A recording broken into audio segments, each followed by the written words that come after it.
இப்போ கிளைமேக்ஸ்.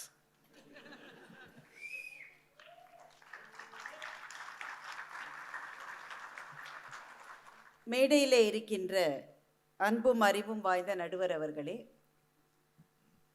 இந்த அரங்கத்திலே இருக்கிற பேச்சாளர் பெருமக்களே, அவையெல்லாம் கூடியிருக்கிற அன்பான தமிழ் சொந்தங்களே, அத்தனை பேருக்கும் என்னுடைய பணிவான வணக்கங்கள்.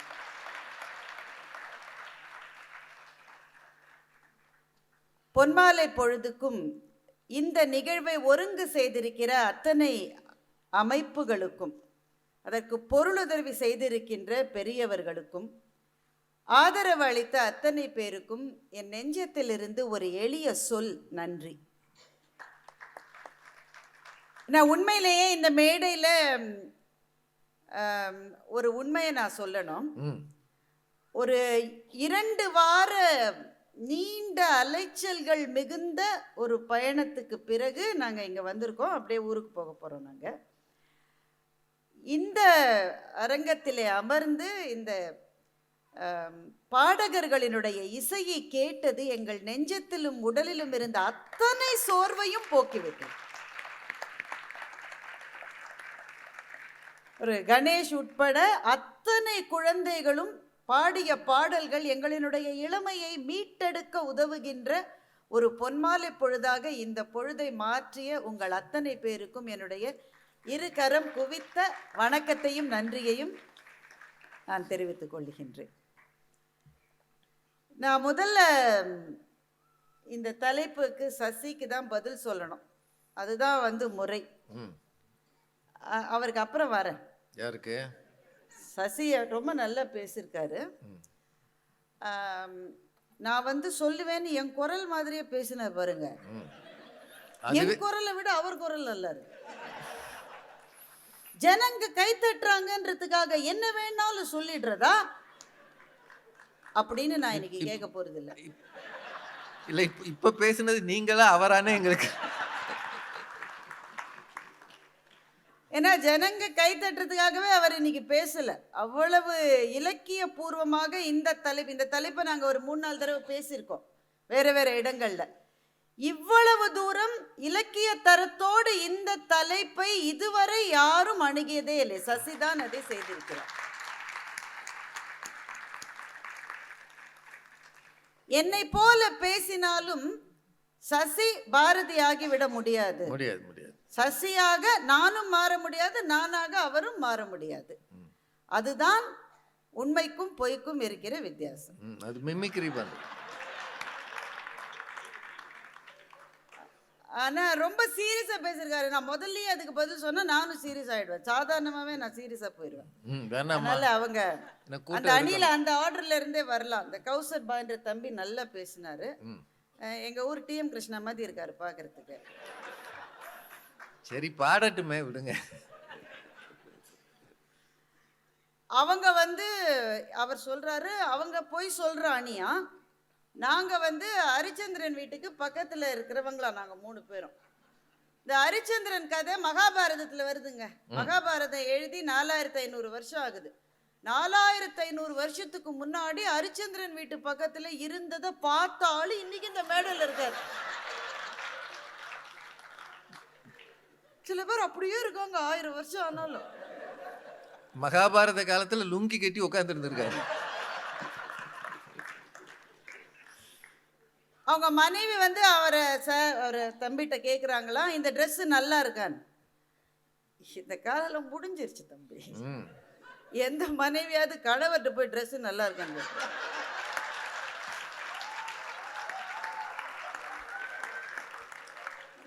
பொண்ணுங்க சைக்காலஜியே தெரியாம நெடுன்னு எப்படித்தான் வளர்றீங்கன்னே தெரியல.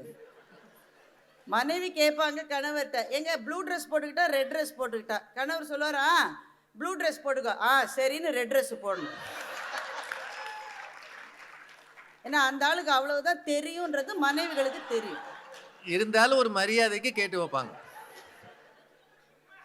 அப்புறம் அதனால இதெல்லாம் ரொம்ப காலமா சொல்லிட்டு இருக்கீங்க பட்டிமன்றத்தில். போர் அடிக்குது எங்களுக்கு. அதெல்லாம் நாங்கள் கேட்கவே மாட்டோம். எங்களுக்கு இந்த ட்ரெஸ் நல்லா இருக்கான்னு யாரை கேட்கணும்னு எங்களுக்கு தெரியும். அந்த லிஸ்ட்ல நீங்களாம் கிடையாது. மேனேஜர் கேட்டாரா, தம்பி ப்ராஜெக்ட் எப்படி போயிட்டு இருக்கு? போய்க்கிட்டே இருக்குன்னு இவர் பதில் சொல்லியிருக்காரு. போய்க்கிட்டே இருக்குன்னு சொல்றது ப்ராஜெக்ட் இல்லை, உங்க வேலை. இதே மாதிரி மேனேஜர்கிட்ட சொல்லிக்கிட்டே இருந்தால் சீக்கிரமே போயிடும். அப்புறம் மனைவியும் மனைவியோட தங்கையும் இருக்கும்போது யார் அழகுன்னு கேட்பாங்களாம். சார் எவ்வளவு நாள் சார் இந்த மாதிரியே பேசிக்கிட்டு இருக்க போறீங்க? 2 பெண்களை பார்த்த உடனே பியூட்டி கான்டெஸ்ட் நடத்துருவீங்களா நீங்க? ஒரு பெண்ணுக்கு இருக்கிற அவளுடைய உடல் ரீதியான அழகு ஒண்ணுதான் உங்களுக்கு தெரியுமா? அவளுக்கு மூளை இருக்கு, அவளுக்கு அறிவு இருக்கு, அவளுக்கு ஆன்மா இருக்கு.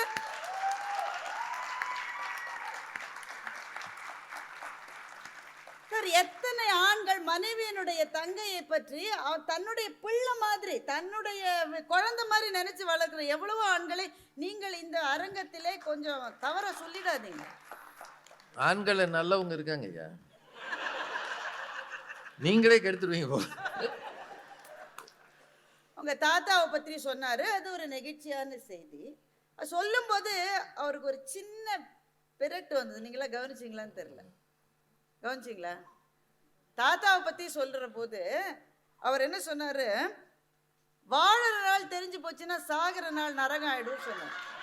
ஆமா, அது வசனத்தை மாத்தி, சாகிற நாள் தெரிஞ்சு போனா வாழற நாள் நரகம் ஆயிடும்ன்றது தான். போய் சொன்னா இப்படிதான் ஆகும் தம்பி. நமக்கு எதுக்கியா சிவாஜி டைலாக்? அதுக்காகத்தான் நாங்க 3 பேரும் அடிச்சுக்கிறோம். போய் சொல்லி தொலையாதீங்களா, மறந்து போயிரும், டென்ஷன் ஆயிரும். ரொம்ப புத்திசாலி தாங்க போய் சொல்லணும்.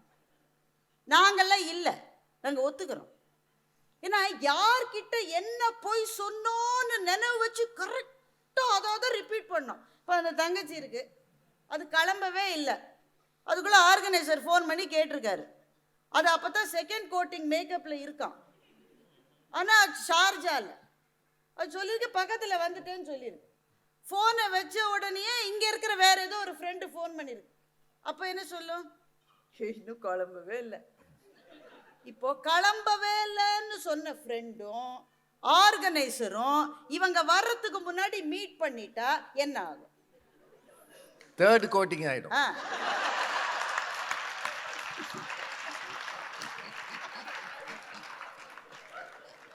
இந்த கழுதைக்கு தான் கெஞ்சரும், சொல்லாதீங்க, மாட்டிப்பீங்க, அசிங்கமா இருக்கும், கேவலமா இருக்கும்.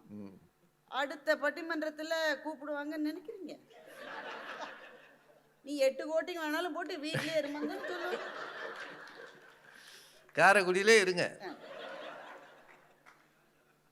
அப்ப கணவர் இறந்து போனதை மகனின் எக்ஸாம் கருதி போய் இல்லையே, அது தள்ளி சொல்லுதல். அந்த நேரத்துல சொல்லல வைங்க, அந்த பையனால அதை எப்படி தாங்க முடியும்? இவ்வளவு நாள் சொல்லலன்றதே அந்த பையனுடைய மனத்தை பாதிக்காத? உண்மையை நீங்கள் மறைக்கிற போது பொய் சொல்லுகிறவருக்கு அந்த நேரத்துல நீங்க எஸ்கேப் பண்ணணும்னு நினைக்கிறீங்க, எஸ்கேப்பும் ஆயிடுவீங்க. ஆனால் ஒருவேளை நீங்கள் சொன்னது பொய் என்று தெரிந்தால் என்ன தெரியுமா பிரச்சனை? It's not about you lying, it's about the fact that I can't trust you anymore. அதுதான் பிரச்சனை என்று நான் சொல்றேன். நீ ரொம்ப சின்ன பொய் தான் சாமி சொன்ன, நீ சின்ன பொய் தான் நீ சொன்ன. ஆனா அது பொய் நான் கண்டுபிடிச்சிட்டேன். அதுக்கப்புறம் நீ எவ்வளவு பெரிய உண்மையை சொன்னாலும் நான் நம்ப மாட்டேன். அந்த பொண்ணு நல்லா பேசிச்சு. பஞ்சதந்திரம் படத்துல நண்பனுக்காக பொய் சொல்லக்கூடாத, உயிரையே கொடுப்பான். அந்த படத்துல நண்பனுக்காக பொய் சொன்ன கமலஹாசனை 4 நண்பர்களும் கைவிட்டார்கள் என்பதுதான படம். பாத்தீங்களா இல்லையா அந்த படத்தை? கடைசி வரைக்கும் படம் பாருங்கம்மா.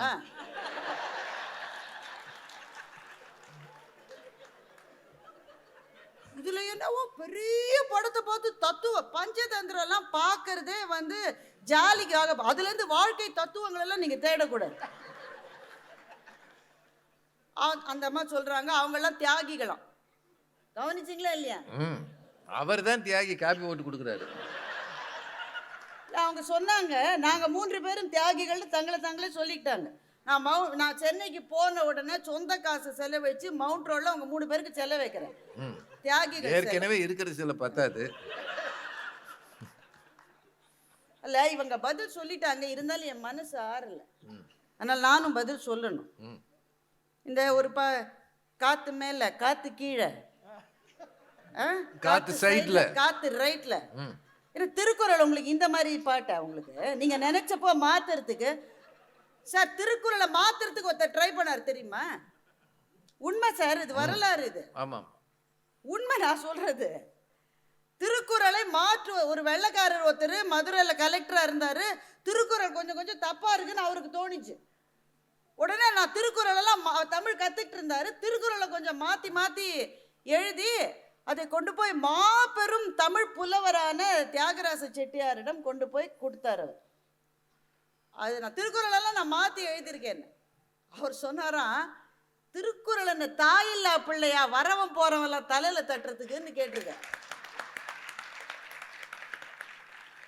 அந்த வெள்ளைக்காரருக்கு பிறகு நம்ம துபாய்க்காரர் இந்த 2வது அம்மா தான். அவ்வளவு திருக்குறள் புத்தகத்தையும் வாங்கி எரிச்சார். அவர் ஏற்கனவே மாத்தி எழுதி பதிப்பிச்சுட்டாருல்ல, அதெல்லாம் இவர் வாங்கிட்டாராம். வாங்கி அத்தனையும் எரிச்சிருக்கார்.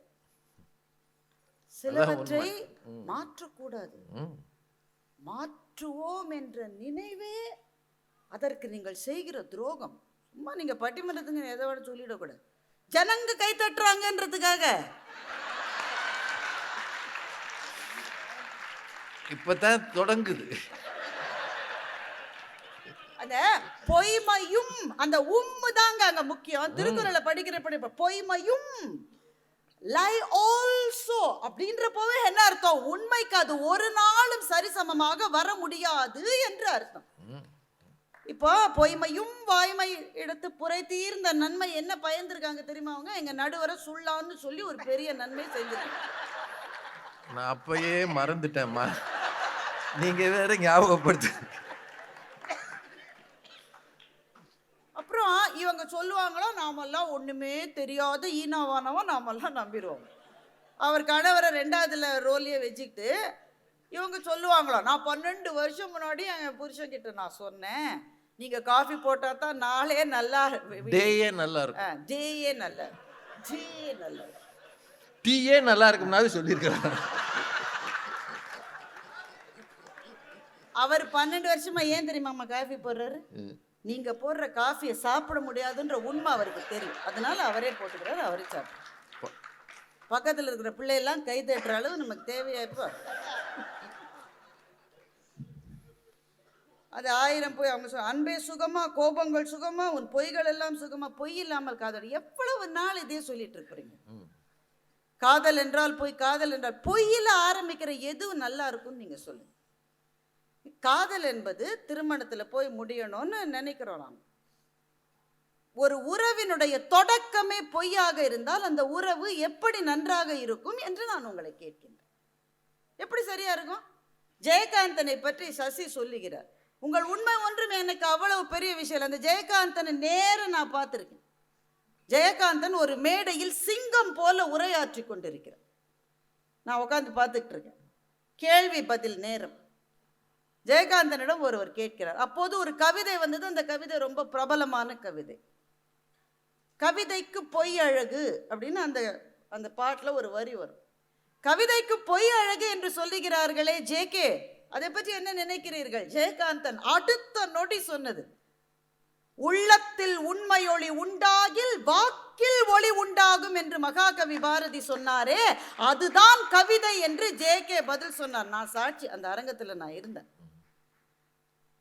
உண்மை அவ்வளவு முக்கியமானது இல்லையா? உங்களுடைய நம்பிக்கை என்கின்ற அந்த அந்த அந்த மேகத்தை, அந்த பபிளை நீங்க பெருக வச்சுக்கிட்டே இருப்பீங்க. ஆனா என்னைக்காவது ஒரு நாள் அந்த பபிள் உடஞ்சிருச்சுன்னா அந்த பபிளை ஏற்படுத்தின உங்களுக்கு இந்த சமூகத்தில் என்ன மரியாதை இருக்கும் என்று நீங்கள் யோசித்து பாருங்கள். எங்க ஊர்ல ஒரு கம்பெனி இருந்தது, பேரு சத்தியம். கம்பெனி பேருங்க சத்தியம். பேலன்ஸ் ஷீட் முழுக்க போய் அது முதல் தடவை பண்ணிட்டப்போ அவர் என்ன நினைச்சு, எனக்கு தெரியாது, அந்த கம்பெனி சிஇஓல எனக்கு தெரியாதுங்க, நான் ஒரு அசம்ஷன்ல சொல்றேன். அவர் என்ன நினைச்சுப்பாரு, சின்ன போய் தானே, ஷேர் ஹோல்டர்ஸின் மனம் கொஞ்சம் குளிர்ந்தால் என்ன தவறாகிவிடும். அதை தான் சசி விரும்புறார். உங்க உண்மை ஒன்றும் எனக்கு ரொம்ப பெருசு இல்லை. நான் என் நம்பிக்கை தான் முக்கியம். ஷேர் ஹோல்டர் நம்பிக்கை வச்சு வாங்கினா சார். என்ன தெரியுமா பிரச்சனை? உங்க சின்ன சின்ன பொய்கள்ல கழுத ஒரு பொய்யோட நிக்காது. அதுதான் பிரச்சனை. அவர் முதல்ல பேசின தம்பி சொன்னார், பாட்டியை சாகடிக்காதவங்க நம்மள யாராவது இருக்க முடியுமா? தாத்தா தாத்தா தாத்தாவை சாகடிக்காத யாராவது இருக்க முடியுமான்னு சொல்லி. ஒரு கம்பெனியில் என்னாச்சுன்னா, ஒருத்தர் அவங்க மை கிராண்ட் மதர் எக்ஸ்பயர்ட்னு சொல்லி லீவ் கேட்டார். ஏன்னா அந்த கிராண்ட் மதர் ரொம்ப நாள் முன்னாடியே அவங்க போயிட்டாங்க. அதனால் ஏற்கனவே இறந்தவங்க தானேன்னு சொல்லி கிராண்ட் மதர் எக்ஸ்பயர்ட்னு சொல்லி லீவ் கேட்டார். அடுத்த நாள் அவருடைய தாத்தா யார் லீவ் கேட்டார், அவருடைய தாத்தாவை கூட்டிகிட்டு டாக்டர் வீட்டுக்கு போன போது அதே மேனேஜர் அதே டாக்டர் வீட்டுக்கு வந்துட்டார். உடனே இவர் தாத்தாட்ட வந்து, என் மேனேஜர் கொஞ்சம் லூசு பையன், அவன்கிட்ட பேசுகிறாதான்னு இவன் சொன்னான். அந்த தாத்தாக்கள் பாட்டிகள் எல்லாம் நீங்கள் கூட சுலபமாக எடுத்துக்கூடாது. நீங்கள் எங்கள் அணியில் தான் இருக்கீங்க, இருந்தாலும் சுலபமாக எடுத்துக்கக்கூடாது. நம்மோட அவங்க ரொம்ப புத்திசாலி. உடனே அந்த தாத்தா நேர போய் மேனேஜர்கிட்ட, நீங்கள் தான் என் பேரனுடைய மேனேஜரா, உங்களை பற்றி அவன் ஏதோ சொல்கிறானே அப்படின்ட்டு. இந்த மேனேஜருக்கு இப்போதான் மனைவியை இழந்தவர் இவ்வளவு கம்பீரமாக பேசுகிறாரு. உடனே அவர் கையை பிடிச்சிட்டு, I am so sorry about your loss. உடனே இவர் தாத்தா பேரன், நீ சொன்னது சரிதான்டா, இருந்தாலும் நிஜமாவே லூசு பையன். இதுக்கு அப்புறம் தான் வேலை போகும். இதுக்கு அப்புறம் தான் பொய்கள் என்பது ஏன் பிரச்சனைன்னு நாங்கள் சொல்கிறோம் தெரியுமா? நீங்கள் நினைக்காத நேரத்தில் போய் உங்களை காட்டி கொடுத்துரும். அந்த சத்தியமுக்கு என்ன நடந்ததுன்னா, முதல் வருஷம் சொன்னது சின்ன பொய் தான். அடுத்த வருஷம் பேலன்ஸ் ஷீட்டில் முதல் வருஷம் பொய்யை மறைக்கிறதுக்காக இன்னும் கொஞ்சம் பெருசாக சொல்ல வேண்டியிருந்தது. 3வது வருஷம் அதை விட பெருசு. ஒரு கட்டத்தில் ரொம்ப பெருசாயிருச்சு. இனிமே அதை காப்பாற்றவே முடியாதுன்ற போது பாதிக்கப்பட்டது நம்பிக்கை. சில நம்பிக்கைகளை காப்பாற்றுவதற்காக கூட பொய்யை சொல்லாதீர்கள் என்று சொல்லுவதற்காக நாங்கள் 3 பேரும் இங்கே வந்திருக்கிறோம். இளைதாக முள்மரம் கொல்க, வள்ளுவர் சொன்னார். முள்ளு செடி சின்னதா இருக்கும் போதே நீ அதை அழிச்சிடுற. கலையுனர் கை கொல்லும் காழ்ந்த விடத்து, ரொம்ப பெருசாயிடுச்சுன்னா உன்னால அதை கண்ட்ரோல் பண்ண முடியாது. அவர் சொன்னது பொய்க்காகன்னு நான் சொல்றேன். பொய்யை சின்னதா இருக்கும் போதே சொல்லாத, ரொம்ப பெருசா வளர்ந்துருச்சுன்னா அதை உன்னால கண்ட்ரோல் பண்ணவே முடியாதுன்னு வள்ளுவர் சொன்னாருன்னு நான் சொல்றேன். இதுக்கு அந்த அம்மா வந்து என்ன சொல்ல போகுது, திருக்குறள் எப்படி மாற்ற போகுது எனக்கு தெரியல. லேபரஸை பற்றி நீங்கள் சொன்னீங்களேம்மா, நாங்கள் ஒரு தடவை ஃப்ளைட்டில் வந்த போது எங்களோட ஒருத்தர் ட்ராவல் பண்ணார். அவர் ரொம்ப வருஷம் கழித்து ஊருக்கு வந்துட்டு திரும்பி இங்கே வந்துட்டு இருக்கார். அவர்கிட்ட நாங்கள் பேசிகிட்டு இருந்தோம், எவ்வளோ வருஷமாக இங்கே இருக்கீங்க? ஆச்சுமா 14 வருஷம் ஆச்சு அப்படின்னு அவர் சொன்னார். 14 இயர்ஸா? 14 இயர்ஸாக என்னவா இருக்கீங்க? அதே தான், இந்த கட்டடத்திலிருந்து தொங்குகிற அந்த வேலையை தான் அவர் செய்கிறார். என்னங்க 14 வருஷமா இங்கே இருக்கிறது கஷ்டம் இல்லை, அதுவும் இந்த வேலையை செஞ்சுட்டு. அவர் சொன்னார், நாங்கள் எல்லாரும் ஒரே ஒரு விஷயத்துக்கு தாம்மா வருவோம். 3 வருஷத்தில் பணம் சம்பாதிச்சு ஊரில் கடன் அடைச்சிட்டு நிம்மதியாக திரும்பி போயிடலான்னு தாம்மா வருவோம். ஒருத்தர் கூட 3 வருஷத்தில் திரும்பி போனதில்லைன்னு அவர் சொன்னார். ஒருத்தர் கூட 3 வருஷத்தில் திரும்பி போனதில்லைன்றது உண்மை தானே? அது உண்மை தானே? என்ன காரணம்? அவனுக்கு மாத்திரம் இளமை இல்லையா? அவனுக்கு வாழ்க்கை வாழ வேணாமா? 17 வருஷமா இந்த வெயில் காட்டிலே அவனுடைய இளமை காய்கிறது. அந்த மனுஷனுக்கு ஒரு நியாயம் வேணாமா? அந்த நியாயம் ஏன் கிடைக்கல தெரியுமா அவனுக்கு? ஊர்ல இருக்கிறவங்க அந்த பணத்தை சரியா பயன்படுத்த மாட்டாங்க. அதான் அவர் சொன்னார், கடனை அடைக்கிறதுக்கு தான் தங்கச்சி நாங்கள் வந்தோம். கடனை அடைக்கிறத விட்டுட்டு இவங்க டிவி வாங்குறாங்க, வீடு கட்டுறாங்க, அதை செய்கிறாங்க, இதை செய்கிறாங்க. திரும்ப திரும்ப நான் வரும்போதெல்லாம் இன்னொரு 3 வருஷம்டா தம்பி, இன்னொரு 3 வருஷம்டா தம்பின்னு எங்கள் கடன் அடையவே அடையாதுன்னு. அப்போது நீங்கள் என்ன செய்கிறீங்க? உங்களுடைய கஷ்டங்களை நீங்கள் மறைத்து கொள்ளுகிற போது நீங்கள் தியாகி ஆகிறீர்கள். தியாகியாகி நம்மளை பர்மனண்டாக இங்கேயே வெயிலில் ஒருத்தர் வைக்காமல் இருக்கணும்னா உண்மையை தயவு செய்து சொல்லுங்கள் என்று சொல்லுவதற்காக நாங்கள் 3 பேரும் வந்திருக்கோம்.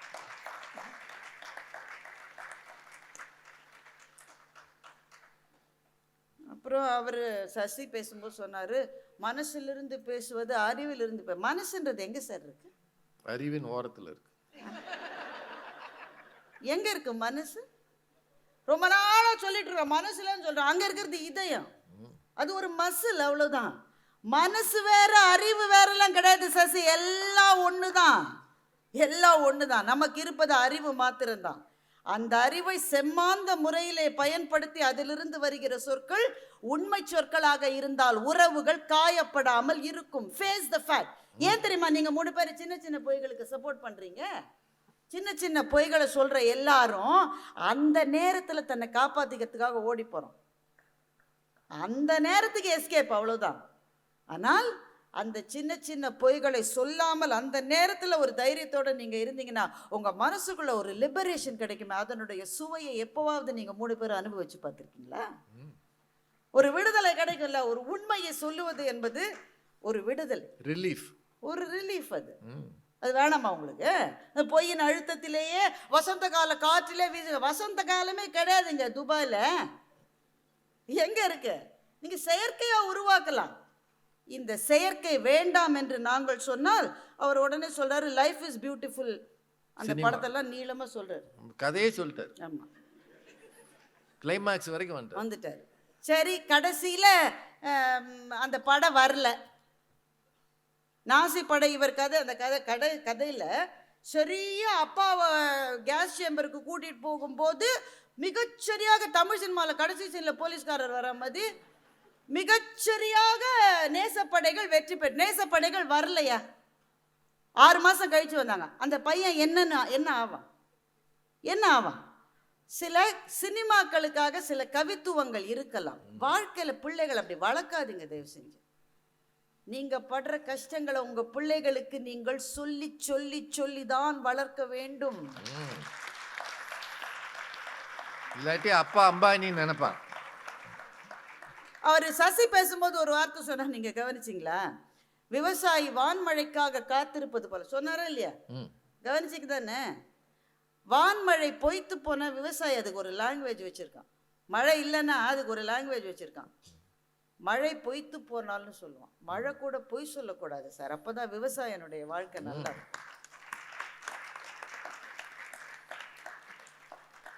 அவர் ரொம்ப போயிட்டிக்கா. மகுடேஸ்வரனுடைய கவிதையெல்லாம் இது மட்டும் தமிழ் பட்டிமன்றங்கள் காணாத கவிதையெல்லாம் அரங்கேற்றியிருக்காரு. நல்லா அவருக்கு வாழ்த்துக்கள். இடக்கரடக்கல் என்ற அழகான சொல்லை பயன்படுத்தினார். அது ஒரு யூஃபிமிசம். யூஃபிமிசம்ன்றது என்ன சார்? பொய்க்கு இன்னொரு பேர் சார், அவ்வளோதான் sir யூஃபிமிசம். யூஃபிமிசம் is another யூஃபிமிசம் for lying, அவ்வளோதான். எங்கள் பாஸ் கிட்ட நம்மளாம் சொல்லுவோமா, உங்களை மாதிரி ஒரு பெரிய ஆள் கிடையவே கிடையாது சார். இந்த உலகத்தில் மிகப்பெரிய கம்பெனிகள் கவிழ்ந்ததற்கும் மிகப்பெரிய அரசர்கள் அழிந்ததற்கும் காரணம் சசிகுமார் மாதிரி பக்கத்திலே நின்று பாஸ் நீங்க தான் பாஸ் கரெக்டுன்னு சொன்ன ஆட்கள் தான் சார்.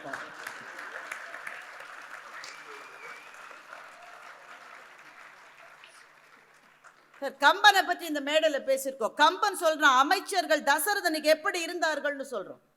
அமைச்சர்கள் தசரதனுக்கு எப்படி அமைஞ்சாங்கன்னு. அவன் தலைமகன் கோபப்பட்டால் கூட நீ செய்வது சரியில்லை என்று சொல்லுகிற அமைச்சர்களை தயரதன் பெற்றான் என்று கம்பன் எழுதுகின்றான். தன் உயிருக்கு இறுதி என்னது? தன் உயிர் போனாலும் கூட உண்மையை சொல்லுவேன்ற அமைச்சர்கள் இருந்ததனால் நல்லாட்சி. அப்ப ராவணனுடைய ஆட்சி எப்படி பிழையா போச்சு? மகாகவி பாரதி எழுதுறான், பண்டோர் ராவணனும் சீதனை கொண்டு போய் இலங்கைதனில் வைத்து இது சரியான்னு கேட்ட போது தக்கது நீர் செய்தீர் ஐயா, தர்மத்துக்கு இச்செய்கை ஒக்கும் என கூறி உகந்தனராம் சாத்திரிமார். சாத்திரிமார்னா அங்க மந்திரிகள் சொன்னாங்களா ராவணன் ஐயோ நீ செஞ்சதுதான் கரெக்ட். யாரு? நம்ம சசிகுமார் மதி. சசிகுமார் ஃப்ரம் இலங்கை. தக்கது நீர் செய்தீர் ஐயா, தர்மத்துக்கு இச்செய்கை ஒக்கும் என கூறி உகந்தனராம் சாத்திரிமார். அடுத்தலைன மகாகவி போட்டான், பேயரசு செய்தால் பிணம் தின்னும் சாத்திரங்கள்னு போட்டான். சார் பக்கத்துல இருக்கிறவனுடைய ஒரே duty, let your boss know that what he is doing is not correct. அத நீ செய்யலனா நீ ஒரு வேலை போயிரு, நீ பயப்படுற. அப்ப அந்த 3 பேரும் தங்களை காப்பாற்றிக் கொள்வதற்காக பேச வந்திருக்கிறவர்கள். என் வேலை போனாலும் பரவாயில்ல, இந்த நிறுவனத்துல வேலை செய்யற ஆயிரக்கணக்கான பேருடைய வாழ்க்கை போகக்கூடாதுன்னு உண்மையை சொல்றான்ல, அப்படிப்பட்டவர்களை பக்கத்திலே வைத்திருக்கிற பிசினஸ் தான் இருக்கும். அந்த சிஓ தான் உருப்பிடுவான். அந்த அரசாங்கங்கள் தான் சரியா நடக்கும். நாங்க 3 பேர் பேசுறோம். மகுடேஸ்வரனுடைய கவிதையை பத்தி என்ன சொன்னீங்க சசி? நானும் அந்த பாப்பா கேக்குது, நான் ஏன் இந்த போட்டோல இல்லை? இந்த காலத்து பாப்பால தெளிவா இருக்குங்க. நீங்க எந்த காலத்து பாப்பாவை பத்தி சொல்லுங்க. தெளிவா இருக்கு. ஐ வாஸ் நாட் பார்ன் தென். அழகா உங்களுக்கு தெரியட கூட அது சொல்லுது. பழைய கவிதையெல்லாம் எதுக்கு? ஆமா, அது நமக்கு கிளாஸ் எடுக்குது. இவர் வந்து அது பாப்பா கேட்டு அதனுடைய மனசு இதுல என்னங்க நோகு? அப்ப நீ பிறக்கலன்னா அதுக்கு மனசு நொந்துருமா உடனே? நீ அந்த எங்களெல்லாம் சவட்டி சவட்டி அடிச்சாங்க, அப்பவே எங்க மனசு நோகல. நீ பிறக்கலனால மனசு நொந்துருமா? என்னத்துக்கு மயிலறைகளை தடவிட்டே இருக்கீங்க உங்க பிள்ளைகளை? let them face reality. என்ன சொல்லணும் நீங்க? you were not born then. what do you mean by that? சரி, நான் உனக்கு புரியும் போது சொல்றேன். புரியுற சார், பிள்ளைகளுக்கு நீங்க புரியுற வயசுல புரியுற மாதிரி சொல்லாததுனால தான் சார் பிரச்சனையே வருது.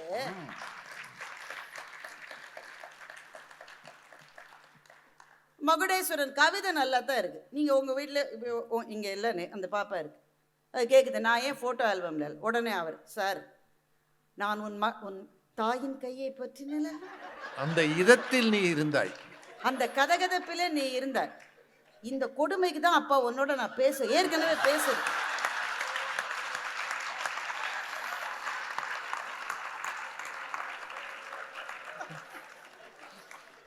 அதெல்லாம் அந்த பிள்ளைக்கு புரியுமா ஐயா?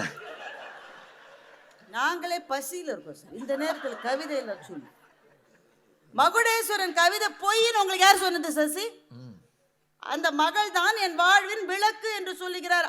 இதை விட பெரிய உண்மை உலகத்திலே இருக்கவே முடியாது. எல்லாத்தையுமே கவித்துவமா சொன்ன நேரம் ஆகாது, நமக்கு கடுப்பா இருக்குமா இருக்காது? ஆகுமா. புலவர் சொன்னதும் பொய்யே பொய்யே. கண்ணதாசன் காதல் ஒன்றுதான் மெய்யே மெய்யேன்னு சொல்ற. காதல் ஒன்றுதான் இங்க மெய்யே, காதல் ஒன்றுதான் மெய். உங்கள் வாழ்க்கையில் இருக்கிற பாக்கி எல்லாம் பொய், காதல் ஒன்றுதான் மெய். கொஞ்சம் வயசானவங்களுக்கு நான் சொல்றது நல்லா புரியும். பணம் பணம் பணம்னு ஓடிட்டாங்க, பதவி பதவி பதவின்னு ஓடிட்டாங்க. அந்த கார் போதாது அடுத்த காரு, அடுத்த கார் போறாது அடுத்த காரு. சச்சா, வீடு கொஞ்சம் கம்மியா இருக்கிற மாதிரி இருக்கு, ஒரு வில்லா வாங்கிடுவான். அது என்னங்க இங்க எங்க வில்லால வாங்குறாங்களே, அந்த மாதிரி தலையாட்டுது. பெரிய பெரிய வில்லா பாமோ ஏதோ ஒண்ணுலயே வீடெல்லாம் கட்டுறாங்களாமே. எது வாங்கினாலும் போதாதுன்னு ஒரு ஆள் ஓடிக்கிட்டே இருக்காருங்க. எல்லாம் அவருக்கு உண்மையா தோணுது. பணம் பதவி வீடு வில்லா கார் எல்லாம் உண்மையா தோணுது. கொஞ்சம் வயசான பிறகுதான் தெரியுது வாழ்க்கையில இது எதுவுமே உண்மை இல்லைன்னு. இது பாட்டி தான் உண்மை. Correct, super. அந்த அணி வந்தாலே பாட்டி வந்துருச்சு. பக்கத்துல இருக்காங்கல்ல, அவங்க ஒரே ஒரு ஆளு தான் வாழ்க்கையில எந்த கஷ்டத்துலயும் கூட இருப்பாங்க. நீ பணம் வந்த போது வில்லா வந்த போது 7-8 பேர் சேர்ந்து பாராட்டினாங்களே, அவங்கள காணாம போயிடுவாங்க. கடைசியில் அவ ஒருத்தி இருக்கல. அதனால்தான் பாரதிதாசன் முதியோர் காதல் எழுதினார். புதுமலர் அல்லல் காய்ந்த புற்கட்டு அவள் உடம்பு. தாத்தா பாட்டியை பத்தி சொல்றார். புதுமலர் அல்லல் காய்ந்த புற்கட்டு அவள் உடம்பு, சதிராடும் நடையாள் அல்லல் தள்ளாடி விழும் மூதாட்டி, மதியல்ல முகம் அவளுக்கு வரல் நிலம் குழிகள் கண்கள், எது எனக்கு இன்பம் நல்கும் இருக்கின்றாள் என்பதொன்றே என்று பாரதிதாசன்.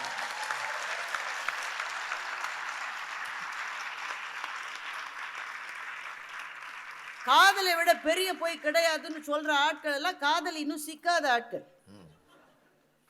அது ஒன்றுதான் உண்மை. சிக்கி தோத்து போன ஆட்கள். பாலச்சந்தர் படத்துல நிறைய காட்சி இன்னைக்கு வந்தது. அதுக்காக சாருக்கு என்னுடைய நெஞ்சம் நிறைந்த பாராட்டுக்கு. காலத்துக்கு முந்தி சிந்தித்தவர் பாலச்சந்தர். புன்னகைன்னு ஒரு படம் எடுத்தார். அந்த படம் வந்து மிகச்சரியாக இந்தியா சுதந்திரம் பெற்று அந்த 25 ஆண்டு வர்ற அந்த சமயத்தில் வந்த படம். சுதந்திரத்துக்கு பிறகு வந்த படம். புன்னகை என்ற படத்தில் சுதந்திரம் வந்த உடனேயே எல்லாரும் சுரண்ட ஆரம்பிக்கிறார்கள். ஒரே ஒருவன் மாத்திரம் உண்மையை சொல்லி கொண்டு வாழ்கிறான். அவனுடைய வாழ்க்கை என்ன ஆனது என்று சொல்லுகிற படம் தான் புன்னகை. அவன் ஒரு பெண்ணை மணந்து கொள்கிறான். அந்த she happens to be a rape victim. ஒரு பெண்ணை அவன் கல்யாணம் பண்ணிக்கிறான். அந்த பெண்ணு யாராலோ கற்பழிக்கப்பட்டவள், அவளுக்கு ஒரு பிள்ளை இருக்கு. அந்த ரேப் இன்சிடென்ட்னால அவளுக்கு ஒரு பிள்ளை பிறந்திருக்கு. கதாநாயகன் அவளை திருமணம் செய்து கொள்கிறான். திருமணம் செய்து கொண்டு வாழ்கிறான். இந்த கதாநாயகனுடைய அப்பா இருக்கார் பாருங்க, அவருக்கு இந்த திருமணம் பிடிக்கல. அந்த கதாநாயகி அவளோட பையன், அந்த பையனை தன் பையனாவே தான் வளர்க்குறான் கதாநாயகன். அப்பான்னு அவன் இவனை தான் கூப்பிடுறான். இந்த கதாநாயகனுடைய அப்பா வந்து அந்த பெண்ணை பார்த்து கேட்குறான், எதுக்காக நீங்கள் 2 பேரும் கல்யாணம் பண்ணிக்கிட்டீங்க? என்னோட சம்மதம் கிடைக்கல, எதுக்கு பண்ணிக்கிட்டீங்க? அந்த கதாநாயகி சொல்ற, சத்தியத்துக்காகவே அவர் வாழறார். அவர் பேரே சத்யா தான். அந்த கதாப்பா ஜெமினி கணேசன். சத்தியத்துக்காகவே அவர் வாழ்ந்தார். அந்த சத்தியத்துக்காக தான் என்ன அவர் கல்யாணம் பண்ணிக்கிட்டார். அவன் சத்தியமே தான் பேசினானா உனக்கு தெரியுமான்னு அப்பா கேட்கிறார். எப்பவும் அவர் உண்மைதான் பேசியிருக்கார், பொய்யே பேசினதில்லை. அப்படி ஒரு ஆளால் வாழவே முடியாது. இது டயலாக் பாலச்சந்திரன். அப்படி ஒரு ஆளை வாழ, அதை தான் 3 பேர் சொல்றாங்க. அப்படி ஒரு ஆளால் வாழவே முடியாது. இல்லை, அவர் அப்படித்தான் வாழ்ந்தார். சரி, அந்த குட்டி பையனை கூப்பிடுற, உங்க அப்பா யாரு? உங்க அப்பா பேர் என்ன? சத்யா. அவர் அந்த கதாநாயகி பார்க்குறாரு, இது உண்மை இல்லையே. அந்த குட்டி பையன் சொல்றான், எங்க அப்பாவா சத்யா இருந்தாரு, ஆனா என்னுடைய உண்மையான அப்பா அவர் இல்லைன்றத அவர் என்கிட்ட சொல்லியிருக்காருன்னு அந்த பையன்.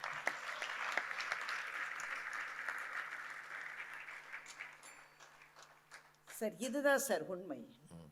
எதையும் சொல்லுவதற்கு என் நெஞ்சத்துக்குள்ளே அறம் இருக்கிறதே, அந்த அறம் எனக்கு தைரியம் தருகிறதே. அந்த தைரியத்தின் துணை கொண்டு நான் உண்மையை சொல்லுகிற போது உலகத்தில் அத்தனை பேரில் யாரை பார்த்தும் பயமில்லாத வாழ்க்கையை நான் வாழ்கிறேனே, அதுதான் உண்மை நமக்கு தருவது. இந்த எதிரணியில் இருக்கிற 3 பேரை பற்றி மாத்திரம் அல்ல, இந்த சமூகத்தை பற்றி எனக்கு ஒரு பிரச்சனை இருக்கு. எதையெல்லாம் விழுமியங்கள் என்று நாம் கொண்டாடுகிறோமோ, போற்றுகிறோமோ, பாராட்டுகிறோமோ, அதை காப்பாற்ற வேண்டும் என்று குலை நடுங்க பிரார்த்தனை செய்கிறப்போ, இதுலெல்லாம் என்னங்க இருக்கு? பேட் கேர்ள்னு ஒரு படம் வந்திருக்குங்க. என்ன வேணா ஆகலாம், ஒரு பொண்ணு எப்படி வேணா சொல்லலாம். இதுலெல்லாம் என்ன பாஸ் தப்பு இருக்கு?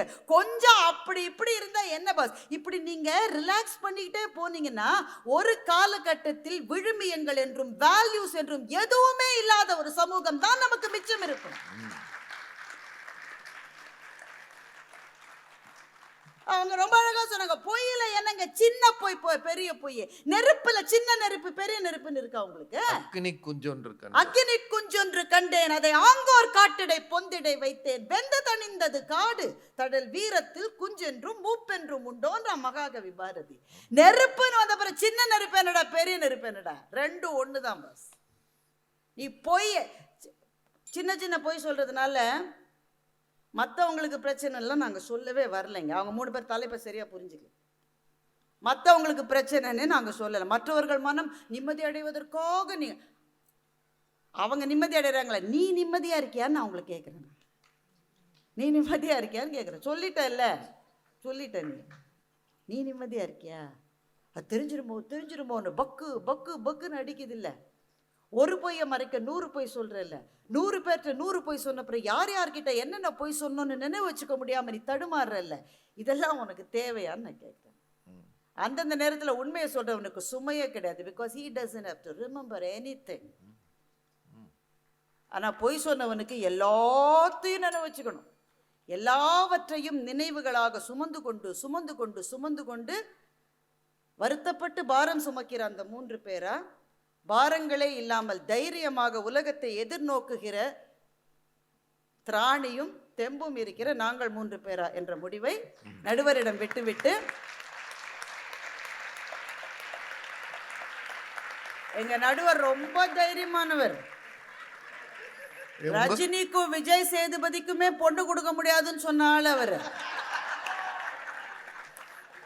ஆனால் தைரியமாக இருக்கிறவர்கள் உண்மை பேசுங்கள், பயந்து வாழ்கிறவர்கள் பொய்களை சொல்லுங்கள். நன்றி, வணக்கம். திருமதி பாரதி பாஸ்கர் அவர்கள் தன்னுடைய முத்திரையை பதிக்கிற ஒரு பேச்சை இங்கே வழங்கி இருக்கிறார். இந்த தலைப்புல ரொம்ப சாதாரணமா டிஸ்கஷன் போயிட்டு இருக்கிற நேரம், கனமான செய்திகளை கொண்டு வந்து சேர்ப்பது என்பது ரொம்ப ஆச்சரியமான விஷயம். அதை மிக அழகாக அவங்க செஞ்சிருக்கிறாங்க. அவங்களுக்கு எல்லார் சார்பாகவும் நன்றியும் பாராட்டுகிறேன்.